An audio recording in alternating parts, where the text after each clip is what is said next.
కల్లోలసితామృతాబ్ధిలహరి మధ్యే విరాజన్మణిద్వీపే కల్పక వాటికా పరివృతే కాదంబవాచ్యుజ్వలే రత్నస్తంభ సహస్ర నిర్మిత సభా మధ్యే విమానోత్తమే చింతారత్న వినిర్మితం జననితే సింహాసనం భావయే.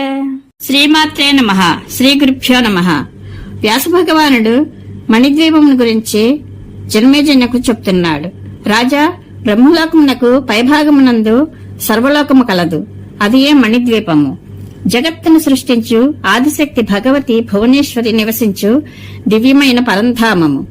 అచట భగవతి జగదంబ విరాజమానయుండును. సకల లోకములందును శ్రేష్టమైనది కనుక దీనికి సర్వలోకమను పేరు వచ్చెను. ముల్లోకములందు అచటను దీనికి సమానమైన సుందర ధామమేదీనూ లేదు. జగత్తునకు ఇది గొడుగు వంటిది. ప్రాపంచిక తాపములు ఇచ్చట తమ ప్రభావమును చూపలేవు. రాజా, బ్రహ్మాండములన్నీ దీని గొడుగు నీడయందే మనుగడను సాగించును. ఈ మణిద్వీపమునకు 4 వైపులా అనేక యోజనముల పొడవును విస్తారమును గల అమృత సముద్రము అలరారుచుండును. పవనుని తాకిడితో లేచడి 100 కొలది తరంగములు దీని శోభను ఇనుముడింపచేయును. ఇది రత్నములతో కూడిన ఇసుకతో, చేపలతో, శంఖములతో నిండియుండును. అలలు ఒకదానినొకటి తాకుట వలన పెద్ద పెద్ద తరంగములు 4 వైపులా శీతల జలకణములను వెదజల్లుచుండును. అనేక విధములైన పతాకములతో సంపన్నమై ఇటునట్టు తిరిగిన నౌకలు ఆ సుధాసాగరము యొక్క సౌందర్యమును పెంపొందించుచుండును. ఈ సుధాసాగరమునకు 4 తీరములందు రత్నమయములైన వృక్షములు శోభిల్లుచుండును. ఈ సముద్రమును కావల లోహధాతువుతో నిర్మించిన ఆకాశమునందుకును ప్రాకారము గలదు. అది 7 యోజనముల విస్తారమును కలిగి ఉన్నది. ఈ మహాప్రాకారమునందు అనేక విధములైన ఆయుధములను ధరించి యుద్ధములకు సంబంధించిన వివిధ విద్యలందు పారంగతులైన అనేక రక్షకులుందరు. ఇచ్చట సర్వత్రా ఆనందమే రాజ్యమేల్చుండును. ఈ ప్రహరీ గోడకు 4 ద్వారములున్నవి.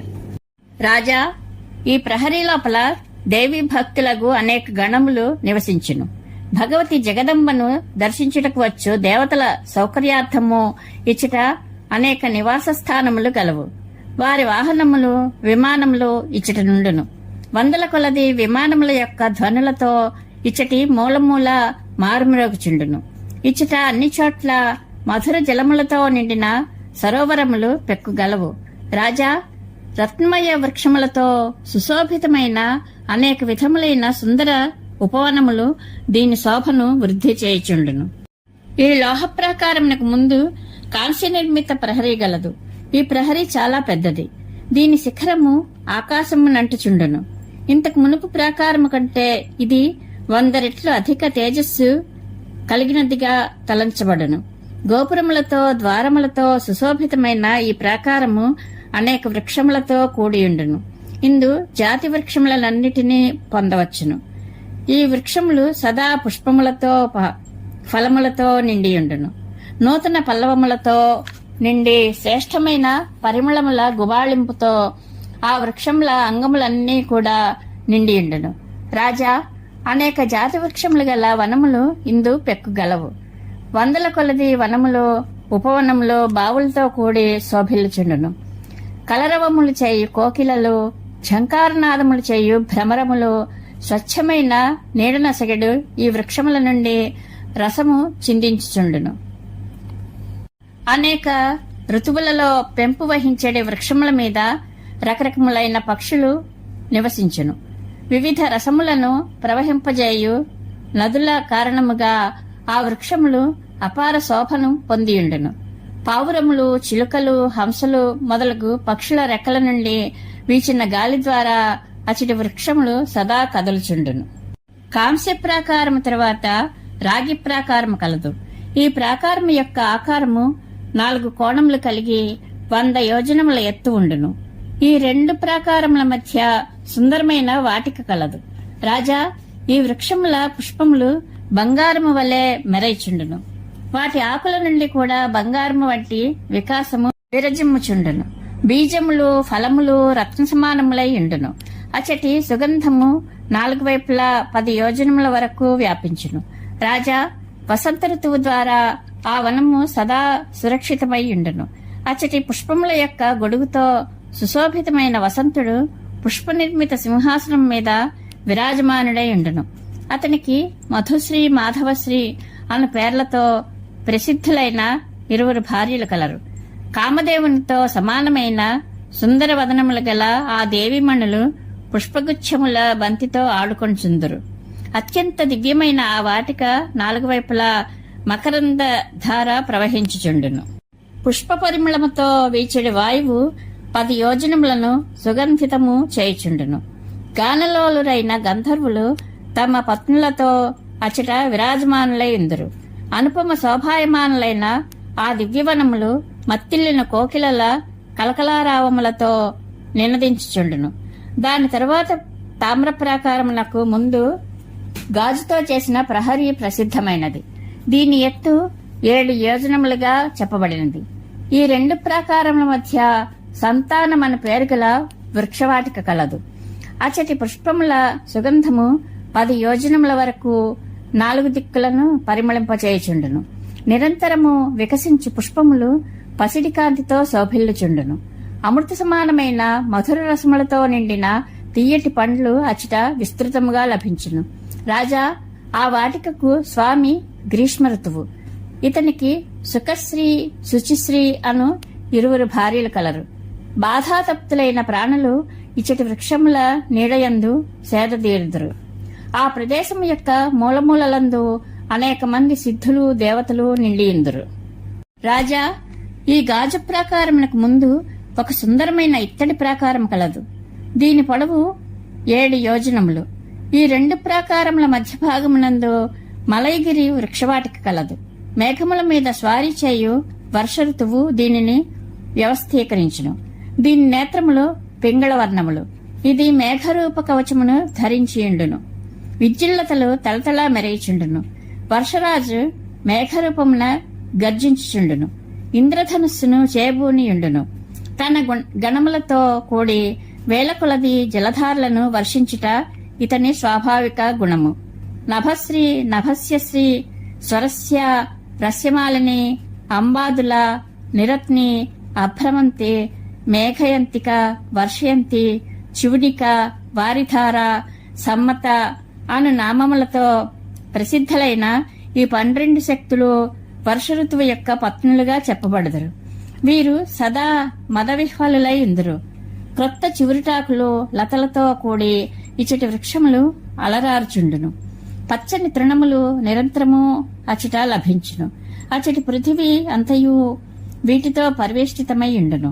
నదీనదములు మిగుల వేగముగా ప్రవహించుచుండును. దేవతలు, సిద్ధులు దేవీ యజ్ఞములకు సంబంధించిన కార్యములందు నిరతులైందురు. దేవి కొరకు వాపీకూప తటాకములు నిర్మింపజేసి సమర్పించి పుణ్యాత్ములు ఇచ్చట నివసించెదరు. ఇత్తడి ప్రాకారమునకు ముందు భాగమున 7 యోజనముల పొడవు కలిగి పంచలోహములతో నిర్మించిన ప్రాకారం కలదు. దీని మధ్య మందారమని పేరు గల దివ్యమైన వృక్షవాటిక కలదు. రకరకములైన పుష్పములతో లతలతో వ్యాపించియున్న ఈ ఉపవనము వివిధ పల్లవములతో అనుపమ శోభలొలుకుచుండును. దీనికి అధిష్టాత పవిత్రాత్మయకు శరదృతువు అని చెప్పుదురు. ఇతనికి ఇషులక్ష్మి, ఊర్జలక్ష్మి అని పేర్లు గల సుప్రసిద్ధులైన 2 దేవీమణులు గలరు. తమ పత్నులతో అనుచరులతో అనేక సిద్ధపురుషులు ఇచ్చట నివసించెదరు. ఈ లోహముతో చేయబడిన 6 ప్రాకారముల ఎదుట 7వది రజత ప్రాకారము కలదు. దీని పొడవు కూడా 7 యోజనములు. విశాలమైన శిఖరము ఈ ప్రాకారము శోభను పెంపొందించుచుండును. దీని మధ్య భాగమునందు పుష్పములతో దళములతో సంపన్నమైన సుందరమైన పారిజాత ఉపవనము కలదు. 4 వైపులా 10 యోజనముల వరకు సుగంధమును వ్యాపింపజేయు ఈ పుష్పములు దేవీ యజ్ఞమునందు సతతము ఉపయోగింపబడి సమస్త గణములను పరమ ప్రసన్నము చేయును. మహోజ్వలమైన హేమంత ఋతువు ఈ ప్రాకారమునకు యజమాని. ఇతడు చేతియందు ఆయుధమును ధరించియుండును. గణములు ఎల్లవేళలా ఇతని వెంట ఉండును. అనురాగబద్ధులైన వారిని రంజింపచేయుట ఇతని స్వాభావిక గుణము. ఈ హేమంత ఋతువునకు సహశ్రీ, సహస్యశ్రీ అని పేర్లతో ప్రసిద్ధులైన 2 శక్తులు గలవు. భగవతి యొక్క కృచ్ఛ్ర మొదలగు వ్రతములను ఉపాసించు సిద్ధపురుషులిచట ఉందరు. ఈ రజత ప్రాకారము తర్వాత సువర్ణ నిర్మితమైన 8వది సౌవర్ణశాల అని పిలువబడును. దీని పొడవు 7 యోజనములు. దీని మధ్యలో సుందరమైన కదంబవాటిక కలదు. ఇది పుష్ప పల్లవములతో సుశోభితమై ఉండును. శిశిర ఋతువు యొక్క ఆదరణీయ దైవము ఇచటి కార్యములను నిర్వహించుచుండును. తపస్యశ్రీ అను పేర్లతో ప్రతిష్ఠితులైన 20 భార్యలు ఇతని వెంట నుందురు. వీరు శిశిర ఋతువు యొక్క ఆకారమును ధరించి ఉందురు. వీరు మిగుల ప్రసన్నులై ఇచ్చట నివసించెదరు. దేవిని ప్రసన్నమనరించుటకు గోదాన భూదానములనరించు మహాసిద్ధ పురుషులకు ఇది నివాస స్థానమై ఉన్నది.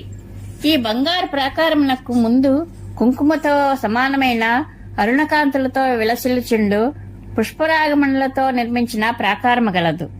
ఇదిను 7 యోజనముల పొడవు కలిగి ఉన్నది.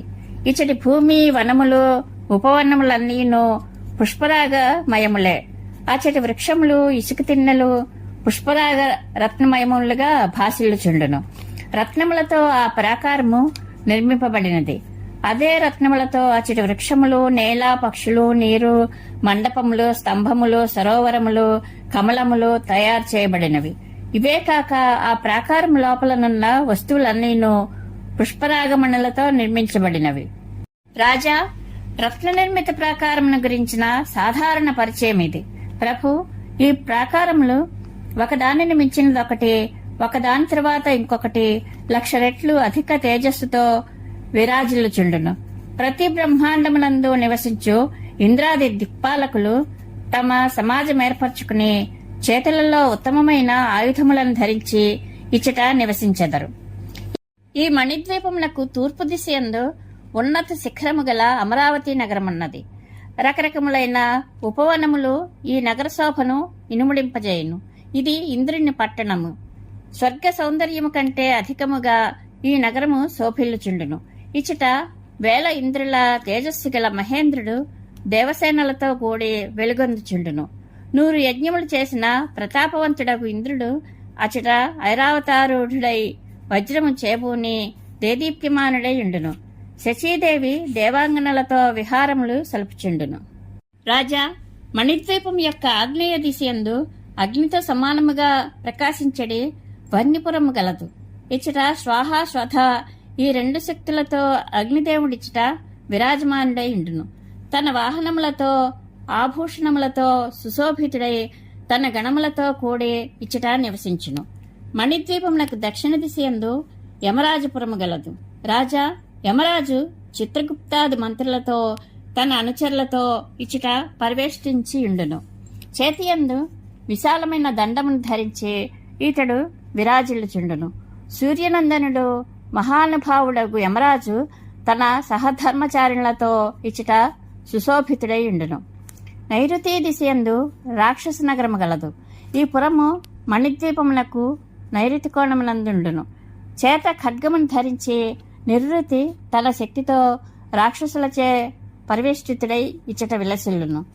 పశ్చిమ దిశయందు పాశమును ధరించి ప్రతాపవంతుడైన వరుణుడు విరాజిల్లుచుండును. మహామత్స్యము ఇతనికి వాహనముగా ఉపయోగపడును. మధువుతో కూడిన మధుపానమనర్చుట వలన విహ్వలుడై తన శక్తులతో గణములతో ఇతడు విరాజిల్లుచుండును. ఆ లోకమునందు తన సహధర్మచారిణియగు వరుణానితో కలిసి వరుణదేవుడిచ్చట నివసించును. మణిద్వీపమునకు వాయువ్య దిశయందు వాయులోకము కలదు. ఇచ్చట వాయుదేవుడు ప్రకాశమానుడై ఉండును. ప్రాణాయామము చేయుటయందు మిక్కిలి నేర్పరులైన సిద్ధయోగులతో ఇతడు పరివృతుడై ఉండును. ఈ వాయుదేవుడు ధ్వజమును చేబూని శోభిల్లుచుండును. విశాల నేత్రములు గల ఇతడు మృగవాహనుడు. ఇతని శక్తి ఇతనితో పాటే ఉండును. మరుద్గణ పరివృతుడై ఉండును. రాజా, మణిద్వీపమునకు ఉత్తర దిశయందు యక్షుల మహాలోకము గలదు. ఇచ్చట యక్షులకు స్వామి అయిన కుబేరుడు తన బుద్ధి వృద్ధి మొదలగు శక్తులతో నవనిధులతో కూడి విరాజమానుడై ఉండును. మణిభద్రుడు, పూర్ణభద్రుడు, మణిమానుడు, మణికంధరుడు, మణిభూషణుడు, మణిమాలి, మణిధనుర్ధరుడు మొదలుగా గల నామములతో ప్రసిద్ధులైన యక్షసేనలను వెంట నిడుకొని మహానుభావుడగు కుబేరుడు ఇచ్చట విరాజిల్లుచుండును. మణిద్వీపమునకు ఈశాన కోణమందు మహారుద్రలోకము కలదని చెప్పబడినది. అమూల్య రత్నములతో చిత్రితమైన ఈ లోకమునందు ప్రముఖ దైవము రుద్రుడు నివసించును. క్రోధప్రపూర్ణమైన ఇతని విగ్రహము మండుచున్న నేత్రములతో సంపన్నమై ఉండును. ఈ స్వామి వీపునందు గొప్ప అమ్ముల పొదిని కట్టుకొని ఉండును. బిగువు గల ధనుస్సు ఇతని వామహస్తమున శోభిల్లుచుండును. తన వంటి అసంఖ్యాకులైన రుద్రులు త్రిశూలములను చేబూని శ్రేష్ఠ ధనులతో ఈ స్వామికి సహాయపడుచుందరు. ఇట్లు సహకారమునందించు రుద్రుల ముఖము మిగుల భయంకరముగా వికృతముగా నుండును. వారి నోటి నుండి అగ్ని వెలువడుచుండును. ఎంతో మంది 10 తలలు గలవారు, ఎంతో మంది 100 చేతులు గలవారు, మరి ఎంతో మంది 1000 చేతులతో సంపన్నులై ఇచ్చటనుందురు. ఎంతో మంది భయంకరాకారములను ధరించిన రుద్రులు 10 కాళ్ళు, 10 మెడలు, 3 నేత్రములతో శోభిల్లుచుందురు. అంతరిక్షలోకమునందు మరియు భూలోకమునందు సంచరించు రుద్రులు ప్రసిద్ధులు. ఇది రుద్రాధ్యాయమునందు వర్ణించబడినది. భగవంతుడగు శంకరుడు ఈ లోకమునందు సకల రుద్రులతో పరివేష్టితుడై విరాజిల్లుచుండును. కోట్ల కొలది రుద్రాణులు, భద్రకాళి మొదలుగా గల మాతృకాగణములు ఈ స్వామి వెంట నుండును. ఈ స్వామి వివిధ శక్తులతో కూడి ధామరి మొదలగు గణములతో చుట్టుకొనబడి ఉండును. రాజా వీరభద్రాదుల వెంట ఇతడచ్చట విచిత్ర శోభలొక్కుచుండును. ఇతని గళమునందు కపాలమాల, చేతియందు సర్పవిలయము, భుజమునందు సర్పమయమైన యజ్ఞోపవేతము, శరీరమునందు పులి చర్మము, గజచర్మమును ఉత్తరీయముగా ధరించి ఆ స్వామి శోభిల్లుచుండును. తన సర్వాంగములందు చితాభస్మము అలదుకొని ఉండును. ప్రమదాది గణములు ఆ ప్రభువుతో ఎన్నటికీ వేరుకాక అంటిపెట్టుకుని ఉందురు. ఆయన ధమరకధ్వని చేత దిశలన్నీను చెముడు పట్టినట్లాగును. ఆ స్వామి అట్టహాసము, స్పష్టమైన శబ్దములు ఆకాశమునందు భయమును వ్యాపింపజేయును. భూతములకు నివాస స్థానమైన ఆ ప్రదేశమునందు మహారుద్రుడు భూత సమూహములతో సదా పరివేష్టితుడై ఉండును. ఈశాన్య దిశకు ప్రభు అయిన కారణమున ఆ స్వామి ఈశానుడని పేరుతో కూడా ప్రసిద్ధుడు.